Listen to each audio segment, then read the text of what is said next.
بە گوێرەی دانپێنانی و گروپەی هێرشە موشکەکەیان کردە سەر شاری هەولێر تەنها لەو هێرشەدا 24 موشکیان ئاڕاستی هەولێر کردووە. وە کوتەی هاوپەیمانانیش جۆری موشکەکان کاتێشای 107 بووە.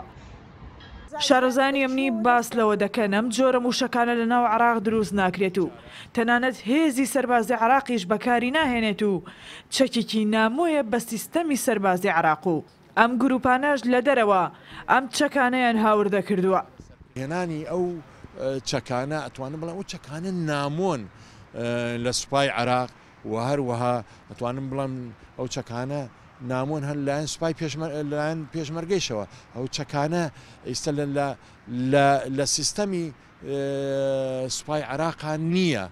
لەبەرەوە ئەمانە ئەم گروپانە ئەو چەکانە زیاتر ئەتوانم بڵێم چەکانێکن بەلاوەکی دەستیان دەکەوێ و خەڵکانی دەرەوەی ئەجنداتی دەرەوە ئەو چەکانە دەداتە ئەو گروپانە. شارەزایەکی سەربازی پێی وایە هیچ کۆگایەکی چەک لە عێراق ئەم چەکەی نییە و دروستیشی ناکات. بەڵام ئەم جۆرە چەکانە تەنها لە ژێر دەستی میلیشیا و گروپە چەکدارەکانی عێراق هەن و پێشتریش چەکدارانی داعش بەکاریان دەهێنا. ئەم شارەزایە سەربازێ دەڵێت ئەم موشەکانەی ئاڕاستی هەولێر کراون دەرەکین و هاوردە کراون.